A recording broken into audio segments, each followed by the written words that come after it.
అందరికీ నమస్కారం. ఇవాళ మన స్టూడియోలో ప్రముఖ ఆధ్యాత్మికవేత్త, జ్యోతిష్య పండితులు జయేష్ శర్మ గారు మనతో ఉన్నారు. గురుగారితో మాట్లాడదాం. గురుగారు నమస్కారం. నమస్కారం. 2025 ఫిబ్రవరి మాసం కర్కాటక రాశి వారి ఫలితాలు ఎలా ఉండబోతున్నాయి గురుగారు? శ్రీ గురుభ్యో నమ. శ్రీ మహాగణాధిపతి నమ. శ్రీ మహాసరస్వతి నమ. హరి ఓం. శ్రీమాత్రి నమ. కర్కాటక రాశి యొక్క ఫలితాలు చూస్తే పునర్వసు నక్షత్రం 4వ పాదము, పుష్యమి నక్షత్రం 4 పాదాలు, అట్లాగే ఆశ్లేష నక్షత్రం 4 పాదాలు ఈ కర్కాటక రాశి చెందినవి.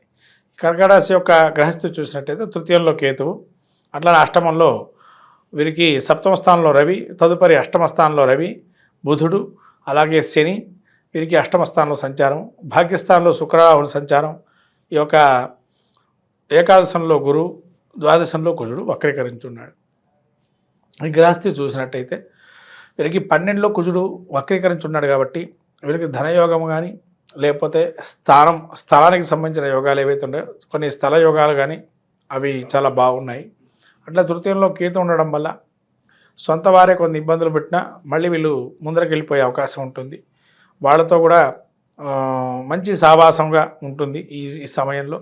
అంటే వాళ్ళ వల్ల కొంత లాభాలు కూడా వచ్చే అవకాశం ఉంటుంది. అట్లాగే వీళ్ళకి అష్టమంలో సప్తమ రవి 12వ తారీఖు వరకు ఉంటాడు కాబట్టి కొద్దిగా రజోగుణంగా ఉంటారు. అనారోగ్యం అనేది కొద్దిగా వచ్చే అవకాశం ఉంది. ఈ యొక్క అష్టమంలో బుధుడు ఉండటం వల్ల యోగప్రదంగా ఉంటుంది. వీరికి ఇదివరకు ఏదైనా అనారోగ్యం ఉన్నా అదంతా తొలగిపోతుంది. ఇక శని వీరికి అష్టమ స్థానంలో ఉండడం వల్ల కొన్ని ఇబ్బందులు అనేవి ఆరోగ్యరీత్యా ఇబ్బందులు అనేవి ఉంటాయి. అట్లాగే రవి కూడా అష్టమంలో ఉంటున్నాడు. అని అష్టమంలో రవి ఒకవేళ ఉన్నా కూడా యోగప్రదంగా ఉంటాడు. శని మూలత్రికోణమైనా కానీ ఈ యొక్క అనారోగ్యం వచ్చినా అవన్నీ చిన్న చిన్న అనారోగ్యంగా ఉండి దాని ఇబ్బందులు పడకుండా ఉంటుంది. అట్లాంటి శుక్ర రాహులు వీళ్ళకి భాగ్యంలో ఉన్నాడు, ఉచ్చస్థితిలో ఉన్నాడు కాబట్టి వీళ్ళకి ధనయోగం కానీ లేదా విదేశీ యోగం కానీ ఇవి యోగప్రదంగా ఉన్నాయి. రాహువు శుక్రుడు కలవడం వల్ల వీళ్ళకి ఉన్నతమైనటువంటి వ్యాపారము ఏదైతే ఉందో ఆ వ్యాపారం కొంత విస్తరింపజేసే అవకాశం ఉంటుంది వ్యాపారంలో. అట్లానే కొత్త పరిచయాలు ఏర్పడతాయి. తద్వారా వీళ్ళకి కొంత వాళ్ళ వల్ల లాభాలు చేకూరే అవకాశం ఉంటుంది. అట్లానే వీళ్ళు అనుకున్న రీతిలో కొన్ని పథకాలు ఆచరిస్తారు. ఆ పథకాలు తగ్గట్టుగా ముందరకు వెళ్తూ ఉంటారు. అట్లానే గురువు వీళ్ళకి ఏకాదశంలో ఉండటం వల్ల గురు యొక్క లాభం చేకూరుతుంది. అంటే వీళ్ళకి ఏదైనా కూడా దైవానుగ్రహం, ఎన్ని ఇబ్బందులు ఉన్నా దైవానుగ్రహం మా యందు ఉందని చెప్పి ముందరకు వెళ్తూ ఉంటారు. కాబట్టి గురువు అనుగ్రహం పరిపూర్ణంగా ఉంది కాబట్టి కర్కాటక రాశి వారికి గురువు అనుగ్రహంతో పరిపూర్ణంగా ఉంటుంది. కుజుడు ఈ యొక్క ద్వాదశ స్థితిలో ఉండడం వల్ల కొంత శస్త్రచికిత్స లేదైనా కొంత వరకు వీళ్ళకి ఇంట్లోనే ఇబ్బందులు, అంటే ఎక్కడికి వెళ్ళకపోయినా ఇంట్లో ఉన్నా చాలు ఏదో కష్టం అనేది పడే అవకాశం ఉంటుంది. ఏదో చిన్న ఒక రాయి మోసినా కూడా అబ్బో ఇంత రాయి ఇంత గట్టిగా ఉందా, ఒక భారంగా ఉందా, భయంగా ఉందా అని ఒక ఆలోచన ఉంటుంది మనస్సులో, కానీ బయట పెట్టుకోరు. కొన్ని దుస్వప్నాలు కూడా వచ్చే అవకాశం ఉంటుంది ఈ యొక్క కర్కాటక రాశి వారికి. విద్యార్థులు వీళ్ళ పరిస్థితి ఎలా ఉండబోతుంది గురుగారు ఈ మాసం? ఉద్యోగస్తులకి కొంత గడ్డు కాలమే ఇది. ఎందుకంటే వీళ్ళకి యోగప్రదంగా శని యోగప్రదంగా లేడు, బుధుడు కూడా అంత యోగప్రదంగా ఉన్నాడు. బుధుడు మాత్రం ఉన్నాడు, శని యోగప్రదంగా లేడు, రవి కూడా యోగప్రదంగా లేడు. అంటే ధనానికి సంబంధించినటువంటి చికాకులు ఉంటాయి. అంటే వీళ్ళకి ధనం కానీ వృత్తిరీత్యా కానీ ఇబ్బందులు అనేవి అయితే సహజంగా ఉంటున్నాయి. కాబట్టి వాటి నుంచి బయటపడటానికి ఇంకా వేరే కొత్తమైనటువంటి ఆలోచన చేయడం అనేది చేసుకోవడం మంచిది. ఒకటే ఆలోచనతో ఉండి అక్కడికి స్ట్రక్ అయ్యేదానికన్నా వేరే ఆలోచనలు కూడా చేస్తుండడం మంచిది. శుభకార్యాలు జరగడానికి ఏదైనా ఆస్కారం కనిపిస్తుంది ఈ మాసం? శుభ కార్యక్రమాలు జరిగే అవకాశం ఉంది.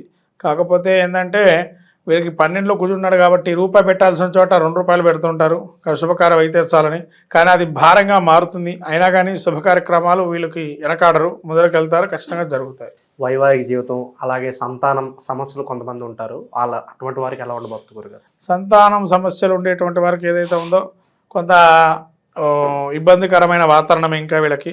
కాబట్టి సంతానంగా కొద్దిగా ముందరకు వెళ్ళడం అంత మంచిదేం కాదు, ఇబ్బందులు ఉంటాయి. సంతానానికి వెళ్ళడం కష్టమే ఈ యొక్క మాసంలో. అయితే భూమికి సంబంధించిన వ్యవహారాలు, స్థలం కొనాలన్నా అమ్మాలన్నా అటువంటి పరిస్థితులు ఎలా ఉండబోతున్నాయి గురుగారు? స్థలానికి సంబంధించిన ప్లస్ పాయింట్ ఉన్నాయమ్మా. ఖచ్చితంగా మీరు అమ్మాలన్నా కొనాలన్నా మీరు ఖచ్చితంగా మంచి జరుగుతుంది.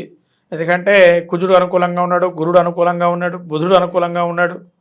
పెట్టే ఒక రూపాయి పెట్టినా కూడా మనకు తర్వాత మంచి జరిగే అవకాశం ఎక్కువగా ఉంటుంది. ఆర్థిక స్థితిగతులు ఎలా ఉండబోతున్నాయి గురుగారు? కొంతమంది అప్పుల్లో ఉంటారు, మరి అటువంటి దాని నుంచి తేరుకోవడానికి ఎంత సమయం పట్టవచ్చు? ఆర్థికంగా ఎలా ఉండబోతున్నాయి మాసం? ఆర్థికంగా విషయాలకు వస్తే కొంతవరకు ఇబ్బంది కాలం. ఎందుకంటే ఆర్థికంగా వీళ్ళు ఎంత కష్టపడినా అనుకున్నంత సంపాదన అయితే ఉండదు. అది మామూలు జీవులు కావచ్చు, లేదైనా మామూలుగా రిక్షా తోలుకునేవాడు కానీ, చిన్న చిన్న పరిశ్రమల్లో చేసేటువంటి వ్యక్తులు కానీ ఆర్థికంగా అంత ఈ ఇబ్బందిగానే ఉంటుంది కొద్దిగా. అయినా కూడా వీళ్ళు కొత్త పథకాలు అందుకని ఆచరణ చేయమన్నాను. ఒకటే పథకం మీద స్ట్రక్అప్ అయిపోకుండా కొత్తదైనటువంటి ఆలోచనతో ముందుకెళ్ళండి. ఎవరినైనా ఆశ్రయించండి సలహాల కొరకు. ఎందుకంటే మీకు ఆలోచన జ్ఞానం ఒక్కసారిగా రాదు.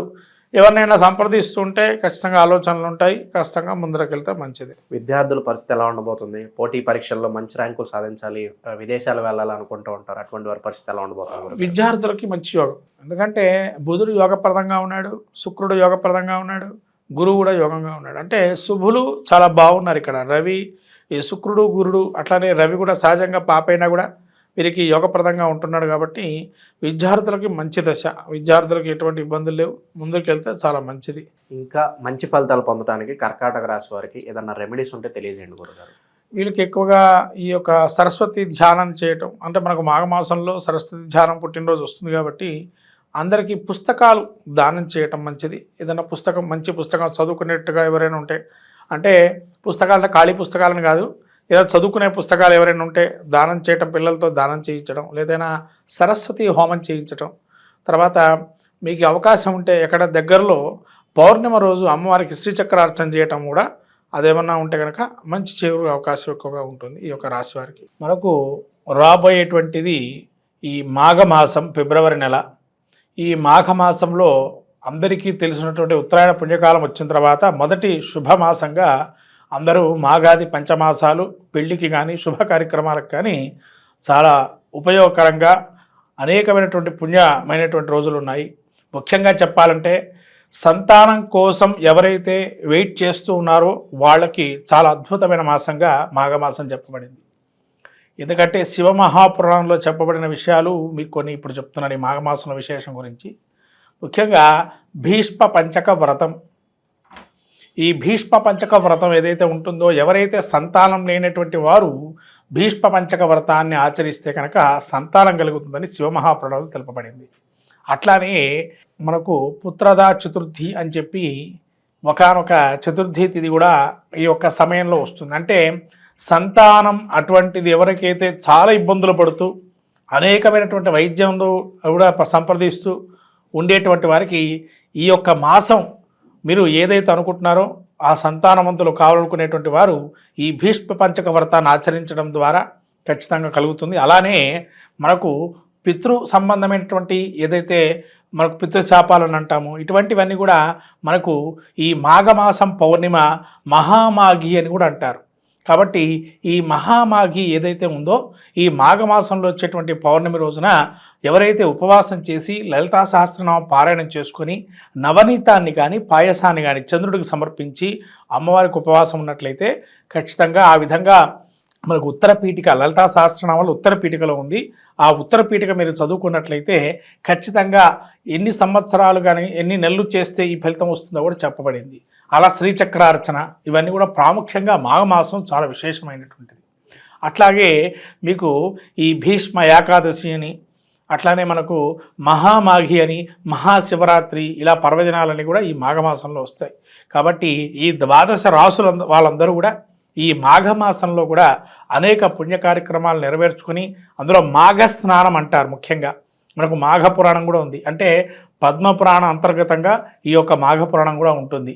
అంటే పద్మపురాణంలో ఎవరైతే విష్ణుమూర్తిని ఎక్కువగా వైశాఖ మాసంలో కానీ, అట్లానే మనకు కార్తీక మాసంలో కానీ, ఇట్లా మాఘమాసంలో కానీ ఈ పురాణాలు మన అందులోంచి తీసుకోబడింది. ఈ స్కాంద పురాణంలో కొంత, అట్లానే పురాణం మరి పద్మపురాణంలో కొంత ఆ భాగాలు తీసుకొని ఈ పురాణాలు ఏర్పడని. కాబట్టి ఈ మాఘ పురాణం కూడా మనకు స్నానాల గురించి తెలుపబడింది విశేషంగా. కాబట్టి ఎవరికైతే అవకాశం ఉంటుందో సముద్ర స్నానం అనేది చాలా విశేషము.